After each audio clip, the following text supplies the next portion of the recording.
All right, folks, welcome back into Buffalo Game Day Recap. Recapping, well, a game that we didn't really see coming into this one. The Bills fall 20-17 to the New York Jets in East Rutherford, New Jersey. Josh Allen, once again, a troubling performance, 2 interceptions, passing for no touchdowns. 6 quarters in a row where he really just hasn't had his A game. The defense can't stop the run. Just an all-around dud from the Buffalo Bills today as they dropped to 6-2 on the season, 0-2 in the division. They still have not picked up a win in the AFC East yet. Thad Brown joins us live from MetLife Stadium. Thad, you were on the sidelines from this game. What was the feeling? What was the vibe? What did you see out there? It was a surprise. You know, I think the vibe was, first of all, this stadium was dead, not involved in the game whatsoever until Josh Allen throws the pick to Sauce Gardner. It's funny, the only guy that Jets fans get up for when it comes to pregame intros and just cheering and anything is Sauce, and understandably so. The rookie's having a great year. But up until that interception, the Bills had the crowd out of this game. Wasn't a factor. Josh Allen throws that terrible pick, his second of the game. The Jets get a touchdown, and from there, you know, the crowd in this building was a factor in the game. You know, you talk about how the last 6 quarters, Josh Allen hasn't looked very good. I think this game was kind of the continuation of that second half against Green Bay. Last week, the Bills beat Green Bay, but looked terrible in the second half, and we all say, no big deal, they won the game, just a bad half. Well, that half continued throughout the 60 minutes here in New Jersey, and it cost the Bills a game. Now, look, there are other factors at play here. The Jets' defense, folks, is really good. Like, this is not a joke. This is not the Bills playing poorly. The Jets have personnel on defense. Now, they're young, they're undisciplined. You saw the Jets, they took a stupid penalty in the fourth quarter. This is something this team does on a weekly basis. But they have the personnel that are going to not only be able to match up with the Bills, but exceed them. And the play I point to was the last play of the game. That's basically a 50-50 ball between Gabe Davis and Sauce Gardner. A heck of a throw by Josh Allen. A bajillion yards in the air. Davis gets a chance. But you know what? Sauce Gardner's really good. And if I throw a 50-50 ball up between Davis and Sauce Gardner 10 times, I bet you Sauce wins 7 of them. The Jets have the personnel. Number 2 in this game, Bills had some injuries. You know, how many times would Matt Milano have made a play that Terrell Bernard did not? How many times would Jordan Poyer maybe have broken up one of those late passes that DeMar Hamlin or Jaquan Johnson did not? Jets have injuries too, so this isn't a one-sided thing, but there's no doubt the Bills' injuries had a factor. And this is the 4th game where the Bills have really, really been behind the 8 ball injury-wise. Miami, Baltimore, Pittsburgh being the other 3. You know what? The Bills are 2-2 in those 4 games. That's probably about right. You're not going to win all of them. You're probably not going to win most of them. The fact the Bills can be down a whole bunch of people and still, you know, be at 50%, I think is a positive. But that was certainly a factor in this game. There are issues going forward. We're going to talk about it more as we go along tonight. The run defense, the lack of contributions by secondary receivers. These are things that are starting to crop up, and I don't want to call them regular issues, but certainly the last 90 minutes, yes. The last 2 weeks, yes. Things that other teams, as the Bills move through this season, are going to keep trying to work on them as we go along. You think the Vikings with Dalvin Cook are going to see what the Jets and Packers did and not try it? They're absolutely going to, so the Bills got to fix that too. Yeah, and you talk about those injuries, and they understandably and correctly have been very cautious with their injuries all season long. You know, Trey White, he was a quote-unquote a full participant in practice, wasn't on the injury report. They did not play him today. You know, Jordan Poyer, Matt Milano. If this is the Super Bowl, I can't speak to their health, but I doubt all 3 of those guys are getting held out for sure. Eventually, you play enough of these games, like you said, you know, these are those 2 losses, road divisional games. Those are tough enough to win no matter who the opponent is, a road divisional game. You're going to come up on the short end of those. And then with Josh Allen, some of those 2 passes, you know, the first one he talked about in the post-game report, he didn't see the defender. He was blocked off by the defensive end. He just didn't see, well, I can't exactly quite remember the Sauce Gardner explanation, but those are just passes where you're literally just staring at it and like, what just happened? It was literally as if he was throwing it to the other team. It's like, you know, you accidentally hit the wrong button when you're playing Madden and you just reset the game because, oh, that doesn't count. I just hit the wrong button. That was such a bad throw. That's not going to happen again. It was just that kind of a day for Josh Allen. You know, he had some choice language to talk about his play and, you know, things like that. He was obviously very hard on himself, but you know, eventually, you know, you play enough of these games. I thought the storyline as this game was going through was going to be one of those where we talked about the margin for error of this Bills game. It was going to be, you know, the stars were able to carry it. Stephon Diggs had a great first half. Von Miller the sack. But, you know, sometimes you can only play so many of these games, and eventually they come up with a loss. And who knows down the line. Right now, they're only a half game up on the Dolphins and the Jets with losses to both of those teams, both of those games being played on the road, but certainly a loss that could potentially come back to haunt them down the line. It's not out of the realm, AJ, that, the Dolphins or the Jets, I guess, we got to talk about them in this conversation, somehow end up in an end-of-the-season tie with the Bills. I think it's still, pretty unlikely. The Bills seem to be the much better week-to-week team. But at this point, being 0-2 in the division, having to beat both those two teams at home just to split, the head-to-head record, the Bills have some work to do to end up where we expect them to as the division champs of the AFC East. Now, when it comes to this game on offense, end of the game, Gabe Davis, like I said, has a chance to make a huge play, probably a game-saving play, and just didn't do it. He said, look, it's a play I should make. He said, my hands just weren't in the right place, and I just didn't make that play. Now, that was just one of many mistakes the Bills made, offensively and defensively. Josh Allen, as you said, AJ, tried to take a ton of the blame for it, but end of the day, his teammates wouldn't let him be the only guy that were the GOAT, or at least wore the GOAT horns from this loss. It's tough to win in this league. You're playing a good team and your quarterback plays like made some bad decisions tonight, really cost our team. A lot to learn from, a lot to grow from, but that's not the standard we hold ourselves to. That's not the ball that we play. He knows that those are non-negotiable, those plays right there. It's going to happen from time to time just by percentages and times you throw. So just overall, it's got to overall improve. Josh is always going to put it on himself when it's really not himself. So I'll ride for him to the end of this world. We got his back through thick and thin. There's no one in the league we would want more than that guy. And we got his back through everything, and the fact that he holds himself to the highest standard possible is exactly what we want. I feel like it's the flow, the ebbs and flow of the season. Good things are going to happen, bad things are going to happen. We've seen Josh make a lot of plays. He made a lot of plays today. I'm saying it's nothing totally on him, especially offensively. We work as a unit. Losing hurts, no matter at any level, the highest, the lowest, losing hurts. And, it's just, we took an L today. It's just what it is. Now, Josh Allen did talk about an elbow, shoulder, arm injury after the game. He said, look, it's something that he's going to be able to get through. We think that maybe the injury happened on that fumble with a couple plays to go at the end of the game. He was seen on the sideline kind of shaking his arm out after that play. Obviously, Josh is, the toughest of tough guys, and the expectation is he will be good to go for the Bills going forward. Obviously, something to keep an eye on as well. Look, Josh Allen had a bad day in this game. At least Josh Allen, the quarterback. Josh Allen, the running back, was awesome. Nearly won the game for the Bills. Josh Allen, the quarterback, not very good. And I think what happens is with Josh Allen, the quarterback, this is a guy that plays the hero ball stuff a lot. Way more often than not, it succeeds. Sometimes it doesn't. Today may have been a situation where he tried to maybe fit some throws, force some throws where he shouldn't have. You talk about that injury. The first time that we at home watching on TV saw it was on that last drive. I think it was between the first and the second down play, or maybe after the second down. He was really, holding that arm. And then later on in the drive, he throws, I believe ESPN, Stats Research, said it was 63 yards in the air. I think I saw it was the longest pass that they had seen go in the air since they started tracking this thing. So obviously there's adrenaline, all that stuff, but a good sign when you see your quarterback make a throw like that after suffering that injury. Some more thoughts on the offense for myself. Obviously, it's a big talking point going forward. The wide receiver 2 production, Gabe Davis struggles. Isaiah McKenzie, only 2 catches. Out before this game, there was the report that Odell Beckham Jr. will be cleared to go at the end of this week, during this week. So that discussion is never going to stop, especially when Von Miller decides to post every other day about how much he wants Odell to join the team. And, the wide receiver 2 needs to step up. Gabe Davis, he came into this game as the league leader in yards per reception. A, it's because he's hitting a lot of big plays, and B, it's just because he's not catching a lot of passes. It's a two-pronged stat there. And then Dawson Knox, once again, he signs this contract in the offseason. He's kind of flown under the radar. He's dealt with some injuries and things like that, but this is a guy who's now getting borderline top 5 money. He hasn't been a top 5 tight end, certainly to this point in the season. And then I thought as Josh Allen's play deteriorated throughout the game, I thought the imagination kind of went away from Ken Dorsey's playbook. Early in that first half, you were starting to see some more James Cook things, Isaiah McKenzie, Devin Singletary had some nice plays designed for him.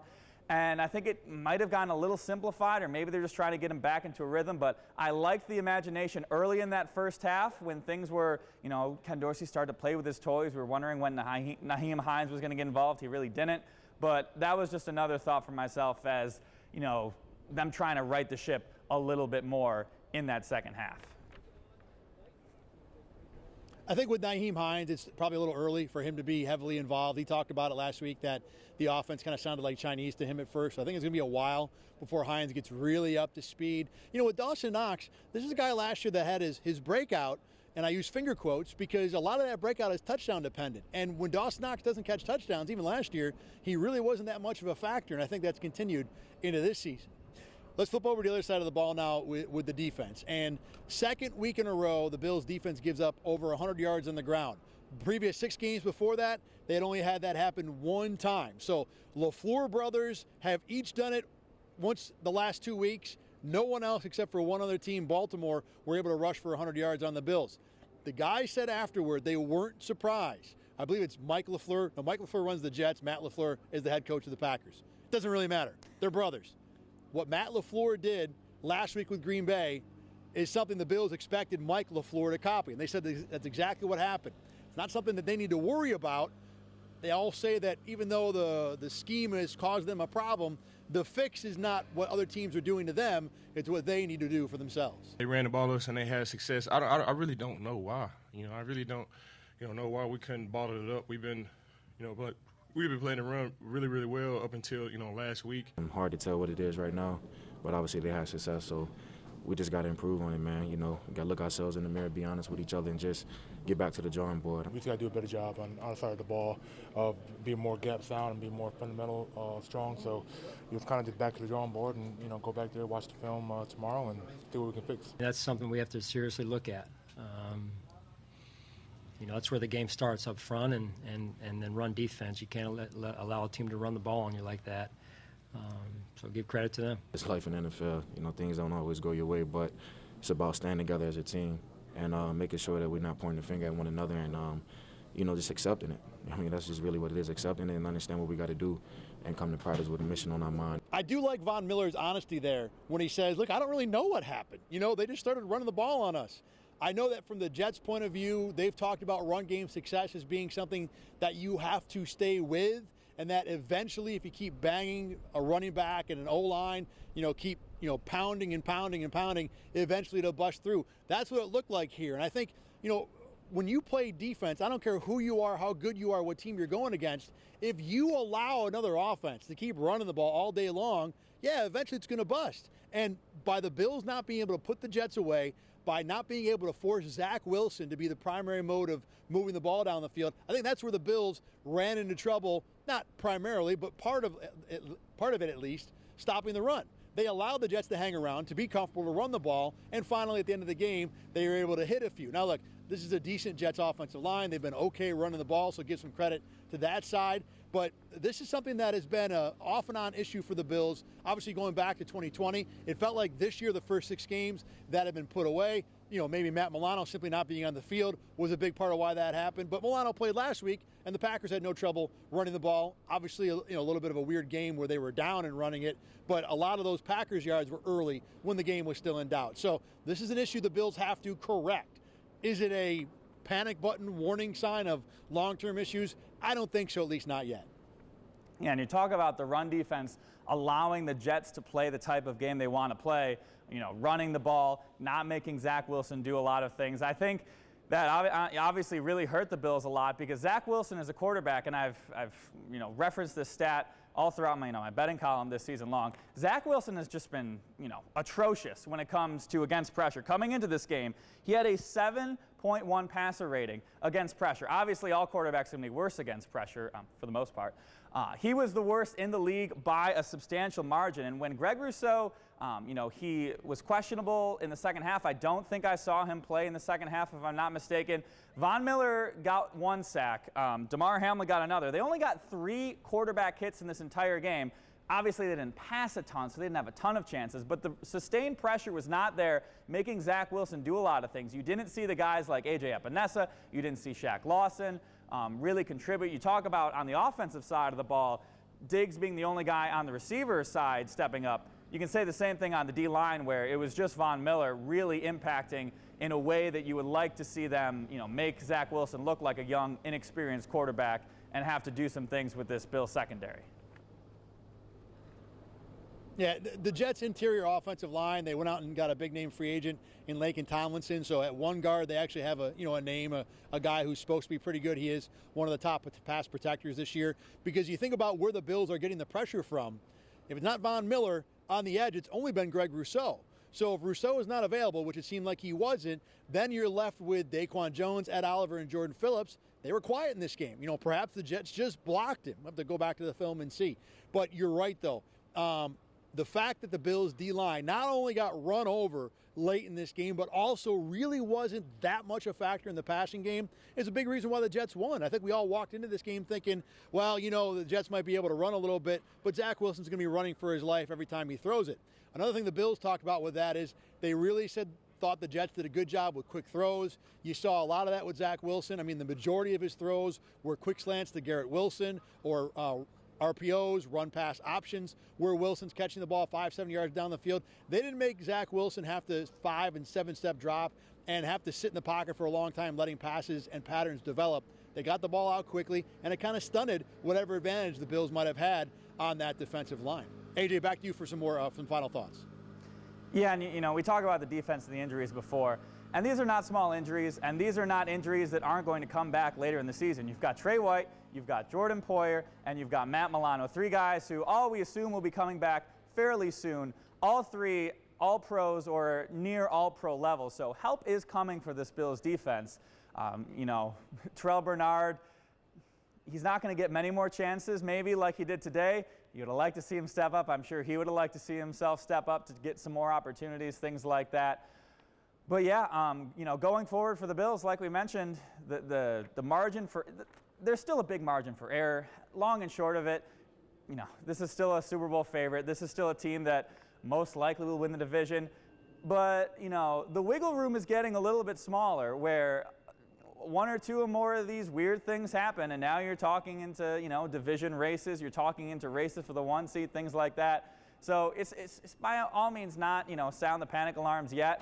But enough times where, we toss this aside. This is what happened last year. You had the Jacksonville game. You had some weird things happen. And, sure as they go, 12-5. They have to go to Arrowhead. And then we all know what happened next. So, it's the NFL. As the Bills always love to say, it's hard to win in the NFL. However, I like to say one team always wins every game, so it's not that difficult. But yeah, it's certainly maybe a cause for concern going forward. Not every game, AJ. There is a tie this year, so not every game is there a winner every single week. Look, I'll leave with this. These are my final thoughts here. Going back to how we started this. Last week, the Bills had a bad half against the Packers. We dismissed it because they won the game. Now, they had two bad halves in this game, and they lost. Right this second, it feels painful. It's a loss. It's a surprising loss to a team that I think most people thought the Bills were better than, and probably still are. But over the course of a long season, if the Bills finished 14-3, 13-4, win the division, get a 1 seed, then this loss will be dismissed also. And like you said, AJ, teams will have bad runs, bad stretches. Last year it was the Jags game for the Bills. This year maybe it is this game. They're not going to play every single game great. There's 17 of them. You don't have to win them all. You just got to win enough to be ahead of everybody else in your division and everybody else in your conference. And for right now, the Bills have both those spots in hand at the moment. They still control their own destiny. The concern, and this is to your point, but I'll kind of turn it a different way, not only do the Bills have a little less margin for error, but in their division, the Dolphins and the Jets, at least for the moment, look decent enough, talented enough to at least push the Bills towards the end of the year. So, whereas, maybe if we went into the season thinking the Bills could dump 1 or 2 games, 14-3 would be plenty enough. It might not be plenty enough. It's not out of the realm that the Dolphins, the way they're playing offense, or the Jets, the way they're playing defense, become 10, 11, 12 game winners this year. So the Bills do need to make sure that these issues, secondary receiving contributions, run D, Josh Allen just doing dumb bleep things, those things need to get cleaned up because this will not be a walkover division. At least it doesn't appear to be that. And the Bills will have to go out and win the games they're supposed to win. This one, you know what? everybody gets a mulligan, we'll flush it for now. If it becomes a bigger issue, then we'll start talking about it later on in the year. I'm all set here from MetLife Stadium. AJ, back to you. That is right. Good thing for the Bills. Their second half, they're playing a lot of these games on the road, so they're going to get a lot of home games coming up. Speaking of that, next week they head off to Minnesota, where it is going to be the easiest Wednesday media day for sports director Thad Brown. We've got the easiest storylines in the world. We got Diggs going back to Minnesota, and we got James Cook playing against his brother. So it should be a good game for that. We will have your coverage after that one as Thad and the Bills go back to my former home state for about 2 years of Minnesota. I'll have plenty of tips for you guys on Twitter. But for Thad Brown in East Rutherford, New Jersey, I am AJ Feldman. Thank you for watching Buffalo Game Day Recap. Enjoy the rest of your football weekend.